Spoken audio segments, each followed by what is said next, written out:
Hello, everybody. Thank you for watching. It's Tuesday. It is the American Doofus Show. Don't be a doofus. Not doing it live tonight. I will be live tomorrow night, Wednesday night, 10 p.m. Eastern Standard Time. And if you do watch over the laptop, you'll be able to come on and join me live if you so desired. We're going to try to do that tomorrow night. Thursday night, I'm not going to be live either. We're going to have Apollo back on the show and talk about some of the things that we'll be talking about tonight, tomorrow night, and then again on Thursday, because there's a lot going on, and there are going to be different opinions and different attitudes, and it's going to be interesting what comes of what has been happening. And we're going to start off nationally and work our way back down to Indiana, believe it or not. And first thing we need to take a look at here is the release of emails on Monday to the New York Times if he had resigned or if he had been fired Friday night, Saturday, Sunday, or Monday morning. Now, I have operated under my own belief, and I've heard things that support this. This isn't speculation. This isn't pulling things out of the air. This isn't throwing darts. This is a serious situation, and I'm going to make sure that I'm as accurate and clear as I can be. The league leaked this information. A source that I trust completely has told me this was leaked by the league, not by some rogue investigator who was dismayed by these emails and took it upon himself or herself to provide this information to the Wall Street Journal and the New York Times. Okay, that's where I wanted to start. John Gruden, the former head coach of the first Oakland and now Las Vegas Raiders, he resigned last night over emails that he had sent when he was an analyst with ESPN. The emails were sent to, oh gosh, I can't think the guy's last name. His first name's Daniel, the president at that time of the Washington football team, Daniel Snyder. And the emails were part of 650,000 emails that had been confiscated in an investigation of the Washington football team. Now, the reason I played what I played and the reason I'm bringing all this up is not to justify what was in those emails. Because it can't be justified. It's misogynistic, it's homophobic, it is racist. Okay, and I'm not going to go into those emails. There's some, they're everywhere. You can find them.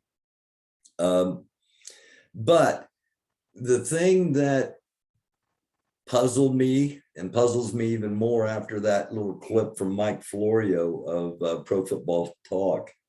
The investigation by the NFL into the Washington football team ended in July of this year. Why are those emails just now coming out? Who leaked them, and why are they just now coming out? So this is just kind of like the tip of the iceberg, this John Gruden thing.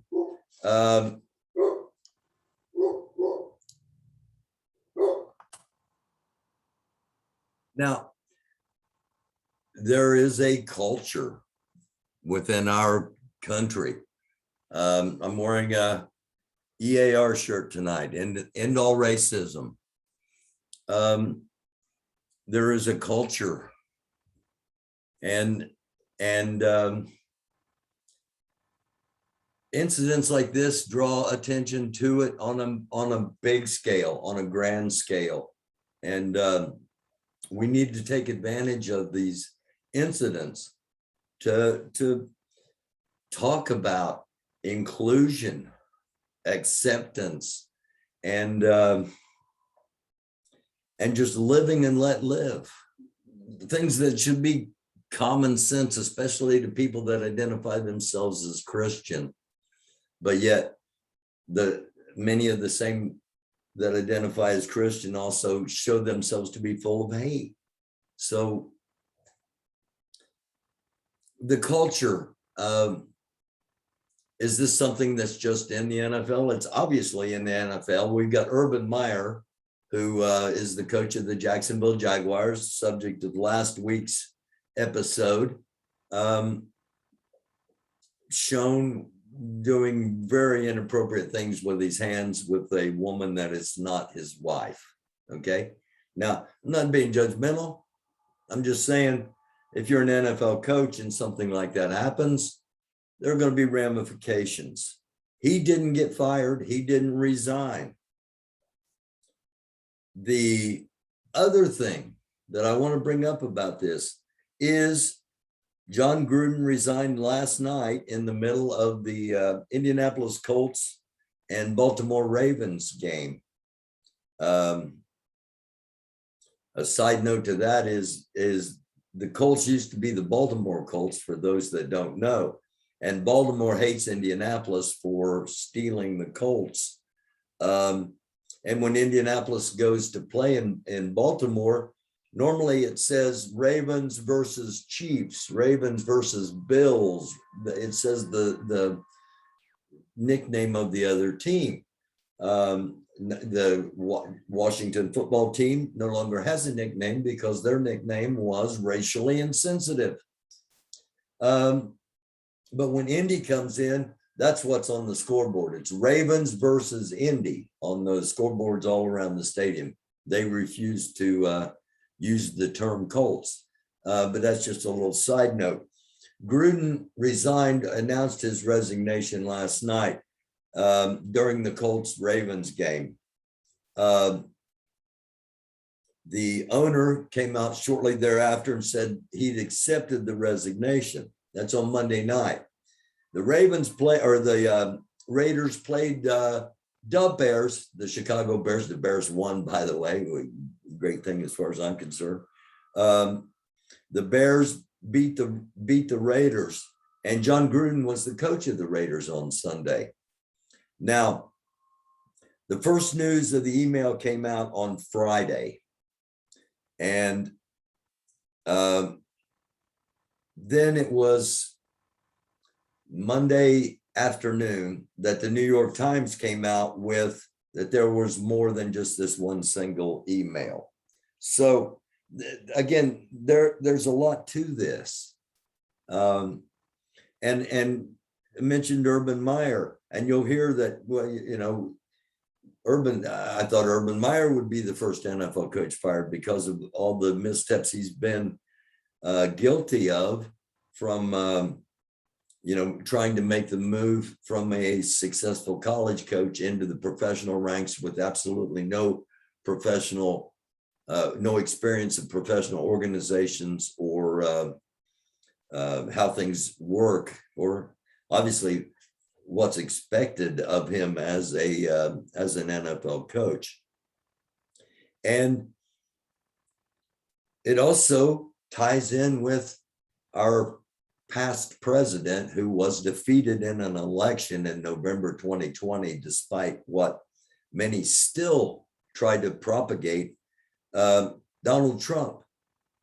The same characteristics that Urban Meyer, John Gruden, and so many other people in those positions and not in those positions, but especially people in position of power who try to project a public persona, but then have a private side that is exposed when we find out who they really are. Okay. Trump fits in that same category. You go to the Billy Bush interview on the bus when they grab him by the hoo-ha. And Billy Bush ends up getting fired as the journalist. He gets fired and is persona non grata anywhere on media, it seems. And Trump goes on to be president because it's accepted. And that's where the problem lies, that it is accepted. And it's not only, it was accepted by the Raiders, evidently from Friday to Sunday, because he coached the team on Sunday. If it was so bad on Monday, why wasn't it so bad Sunday, Saturday, and Friday? Just something to think about. Speaking of Trump, little something from Ford Fisher. Okay. Hundreds showed up Tuesday afternoon outside the Michigan State Capitol in Lansing to demand a statewide 2020 election audit after former President Trump promoted the event to his followers. Several speakers, which included state representatives, proclaimed with confidence that the 2020 presidential election had been stolen, quote, end quote, by President Biden. Again, the simplest of simple questions. Why, if the elections were rigged, why did only one Republican lose? Why is only one Republican loss being disputed? Why aren't the Republican wins being disputed? If it was a fraudulent election, then all up and down the ticket's fraudulent. It's all tied together. So, fake news, fake news, fake news.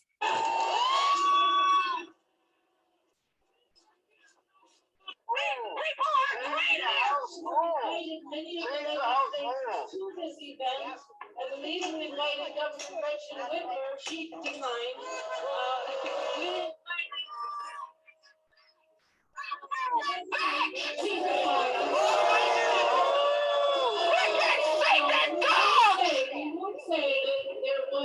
I'm State Representative Steve Carter, and I'm here to advocate that we can get this done. I introduced a bill for a full forensic audit. Okay, enough of that. That's news to share. Ford Fisher, you can check that out.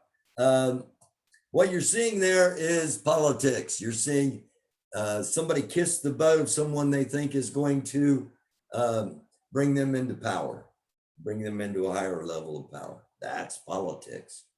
That's what politics is. And when you don't do that, you end up hosting a show on YouTube because you weren't a successful politician. But I sleep well at night and I don't have any problem telling the truth. So two things that probably most politicians can't claim. So a couple of other things to get out, because I want to talk about all these things in depth tomorrow night on the live at 10 p.m. and I hope you'll join me. The Gabby Petito situation, is that how Petito, the blonde girl that drew so much attention and continues to draw so much attention. Autopsy came out today, and she had been strangled, and it appeared that 3 or 4 weeks had passed since her strangulation and the finding of the body, according to the coroner, and it has been ruled a homicide. Her boyfriend, who was her traveling partner, is still a person of interest and being sought in an FBI nationwide manhunt.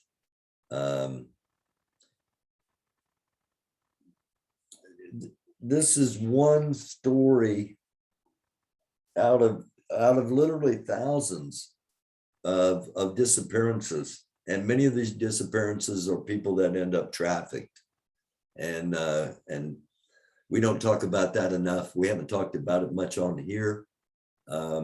We don't talk about that enough in our country. It's one of the things that we too often turn a blind eye to, that we don't want to accept could actually exist. Yeah, that goes on in China, that goes on in Asian countries and African countries, and it goes on in Russia, I'm sure, and who knows what's happening in South America, but not here in the great United States. And it does, and it continues, and it needs to be exposed. All these isms, racism, misogynism, homophobia, homophobism, being homophobic.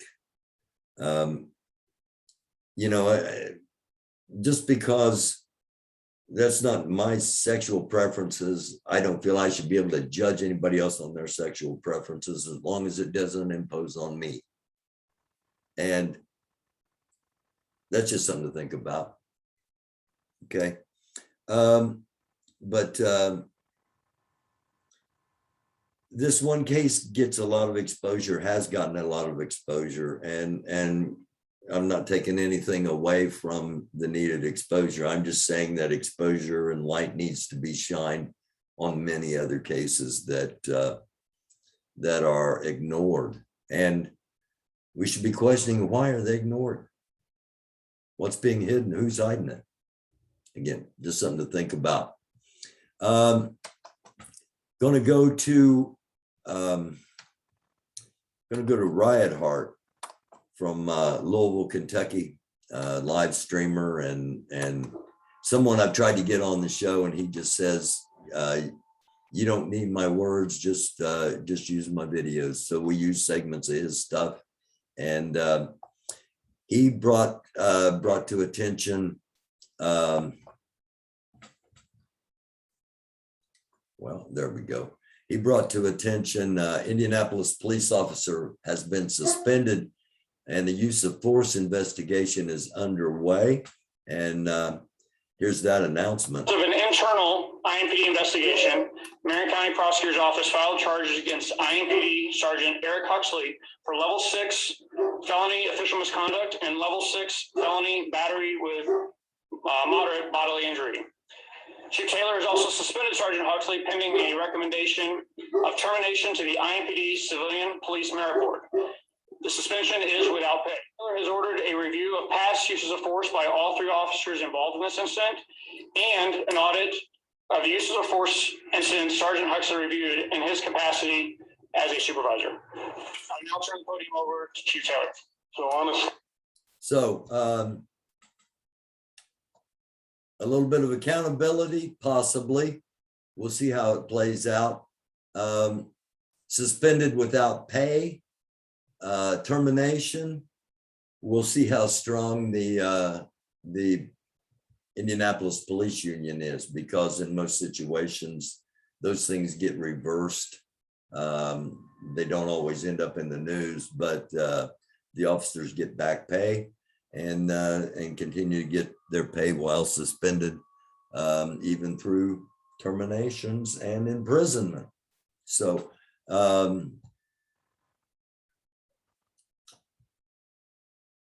one more story, and then we will we'll call it a night for tonight. I will be on again live tomorrow night at 10 p.m. Eastern Standard Time. So that would be like 9 p.m. Central and 7 p.m.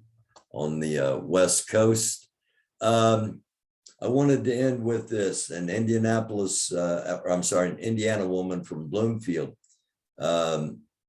went into the Capitol on January 6th. And I just want to read here. An attorney for a Bloomfield woman charged in the January 6th Capitol riots, who said she's remorseful.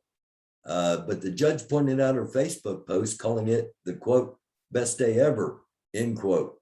And the woman gets 14 days imprisonment. 14 days for taking part in a riot. Just something to think about. It's the American Doofus Show. Again, we're going to talk about all this tomorrow night, live at 10 p.m. And we'll have Apollo on Thursday, so it will be a recorded episode. But he and I are going to talk about some of this stuff, how it impacts communities.